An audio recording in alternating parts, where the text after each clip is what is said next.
1 João, capítulo 4, versículo 18. João já começa assim: no amor não há medo. Olha que forte, né? No amor não há medo. Ao contrário, o perfeito amor lança fora todo medo. O perfeito amor lança fora todo medo. Pois o medo implica castigo, e aquele que tem medo não chegou à perfeição do amor. Palavra do Senhor, graças a Deus. Veja bem, nós conversávamos ali, eu e o Cleuber, e aqui continuo com você. No amor não há medo. Por quê? Porque o amor, amado filho, amada filha, ele lança fora todo medo.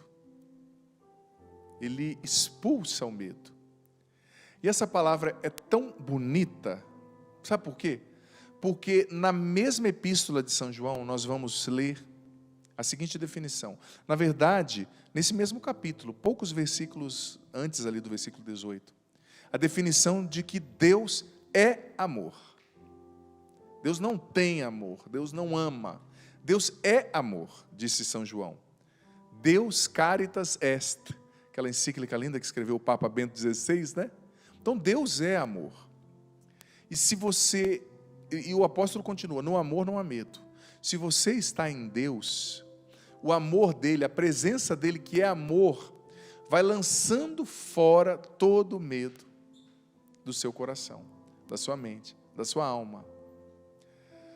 Como eu disse, existe um medo natural, um medo protetivo, óbvio, que tem o seu aspecto psicologicamente positivo para a preservação da espécie, mas, em geral, o medo, quando ele sai do limite, ele se torna um fator limitante.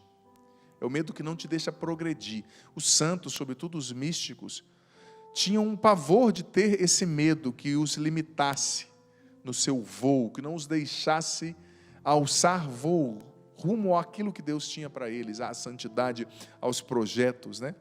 E o medo, se nós não o controlamos, se ele sai da esfera do natural, ele se torna um fator limitante.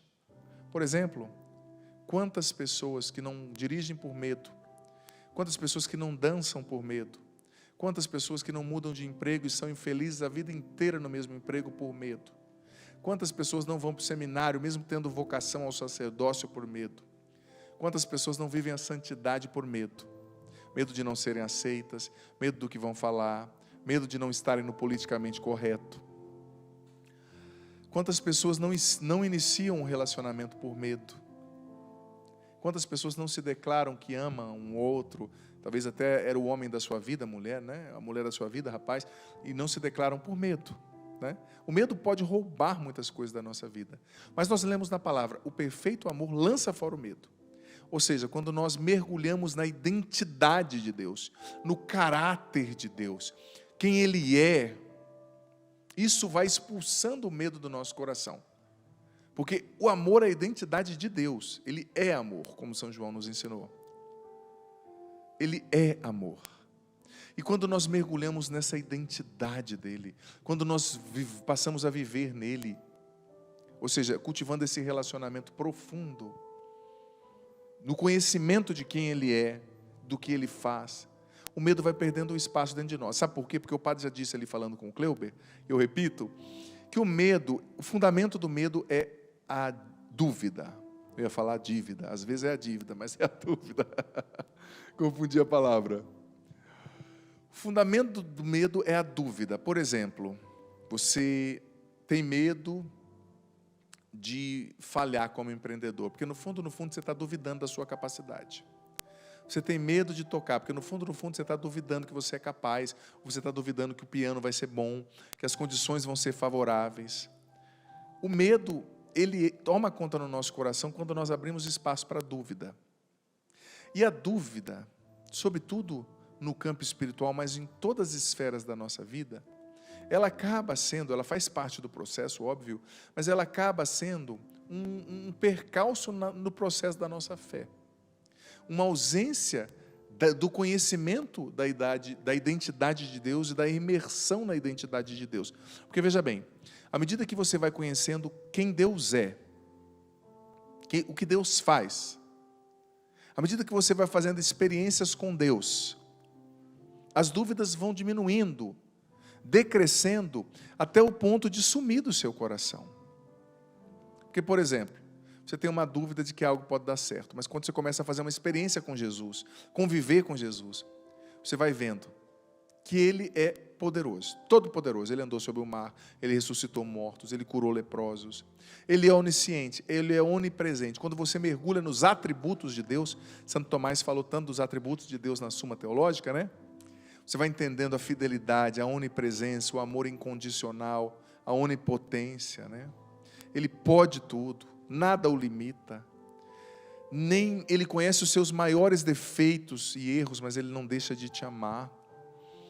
Ele sabe todas as suas fragilidades, mas Ele acredita em você. Ou seja, quando você vai mergulhando na identidade de Deus, que é amor, mas que é muito mais, é todo poderoso, a dúvida vai perdendo espaço no seu coração, porque você vai vendo, nossa, Ele é todo poderoso, Ele pode, Ele promete e faz. Porque se Deus prometeu algo para você, não é uma promessa, é um fato. Só ainda não aconteceu, mas vai acontecer. Quando você vai fazendo a experiência com o Deus providente e poderoso, a dúvida vai perdendo espaço no seu coração e você vai se sentindo amado por Deus, que é amor. Você vai se sentindo cuidado. E às vezes, preste atenção, amado filho, amada filha, Deus permite que a gente enfrente certas coisas, certos desertos, certas tempestades. Para que nesse deserto, para que nessa tempestade, nós façamos uma experiência com Ele. Por exemplo, lá no deserto, Deus permitiu que o povo ficasse com sede, mas não era para punir o povo, nem para humilhar, mas era para mostrar que Ele é o Deus que faz a água sair da rocha. E assim Ele fez. A água saiu da rocha e saciou a sede daquele povo. Deus permitiu que eles sentissem fome, mas não era para humilhá-los, mas era para mostrar que Deus os amava tanto que Ele fazia o pão cair do céu a cada dia. Ele poderia fazer o pão cair do céu, a carne, as codornizes caírem do céu e os alimentarem a cada dia. Deus permite certas coisas, não é para se vingar ou para nos humilhar, não. É para manifestar o seu cuidado por nós, o seu poder na nossa vida, o seu amor por nós. E veja bem, quando a gente está no meio do deserto e vê a água saindo da rocha, e vê o pão caindo do céu, o deserto aqui é metáfora para muita coisa, a nossa fé se fortalece, sabe? A gente começa a confiar mais, a gente começa a se sentir mais amado por Deus, cuidado, acompanhado, e nesse sentido, sim, o amor vai lançando fora o medo do nosso coração. O amor vai lançando fora a angústia do nosso coração. Santo Agostinho dizia que o demônio, quando ele quer nos aprisionar, ele usa duas armas. A primeira é o medo que gera angústia, ou a angústia que gera o medo, né? O inimigo amarra muito a gente com medo. Até você que cometeu um grave pecado, ele te faz ficar escravo do medo desse pecado, do medo de recair, do medo de não dar conta. Ele fica soprando medos na sua mente, nos seus ouvidos, no seu coração. Mas o inimigo também usa a sedução, dizia Santo Agostinho. Medo e sedução são duas grandes armas do demônio para nos paralisar no nosso progresso espiritual. E ele nos seduz, não só para o pecado, para a impureza, também, óbvio, mas ele nos seduz para o medo. Tem muitos cristãos que estão dando voo da galinha. Como que a galinha voa? Voa, né? Mineiro que fala voa. Os mineiros de algumas regiões, claro, brincando aí com a mineirada. Como que é o voo da galinha? A galinha voa para baixo, ela está no puleiro e ela voa para baixo. Que triste, né? Tem muito cristão dando voo da galinha. Não vai para cima, só para baixo. Não cresce, não progride, não amadurece, por medo. O medo rouba o nosso progresso. Mas quando a gente começa a fazer uma experiência com esse Deus que é amor, quando a gente começa a entender os atributos de Deus, que é fiel, que é poderoso, que muda tudo, que abre o mar para que a gente atravesse a pé enxuto, aí sim a gente se sente amado, acompanhado, cuidado, e esse amor vai lançando fora todo medo, vai lançando fora a dúvida, a incerteza do nosso coração. Eu não sei, amado filho, amada filha, qual é o deserto que você está enfrentando hoje. Talvez você está enfrentando o deserto da depressão, da ansiedade, da separação, teu marido foi embora, da perda de alguém, da doença, do câncer. Talvez você está enfrentando o deserto de uma espera, é difícil esperar, né? Talvez você está enfrentando o deserto do desafio financeiro, da saudade, da solidão. Mas nesse deserto Deus está com você. Porque Ele te ama. Ele é todo poderoso. Ele cuida de você. Não tenha medo. Faça a experiência com o amor dEle que agora te alcança e te levanta. E eu vou ser honesto com você. A minha fé se fortaleceu mais nos momentos mais difíceis da minha vida.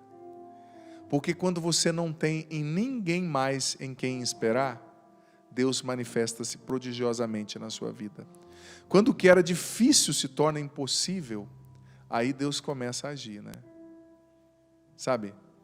Então, como aquele povo no deserto, às vezes a gente acha que a provação vem para nos destruir. Não, não. A provação muitas vezes vem para fortalecer a nossa fé. Você na provação. Você mesmo. Amado filho, amada filha, Deus não se esqueceu de você, é você. As pessoas podem ter se esquecido de você, sido cruéis, inclementes, mas Deus está te dizendo: eu estou contigo. Eu vou te levantar, eu vou te ajudar nessa provação. Eu te amo, eu cuido de você. E você sabe que quando a gente começa a fazer essa experiência do cuidado de Deus no deserto, a gente vê que a gente não está só, né? Nos momentos mais difíceis da minha vida eu vejo, quando eu sentia que ninguém poderia me ajudar, ninguém me entendia. Você já percebeu que às vezes você enfrenta sofrimentos nos quais parece que você não consegue nem expressar o que você está sentindo. As pessoas não entendem você, sabe? Você não sabe expressar. Você não sabe dizer o que está doendo. Você só sabe dizer que dói, né? Nesses momentos são os momentos nos quais mais a gente sente que Ele é um Pai bom, um Pai que cuida da gente, né? E que nele a gente pode confiar. E nesses momentos a gente tem que aprender a dizer, como nós cantamos aqui no início: minha força está em Ti, com Teu poder eu vou continuar, não há nada o que temer, porque a minha força está em Ti. Saiba disso, a sua força está em Deus, e Ele não desiste de você.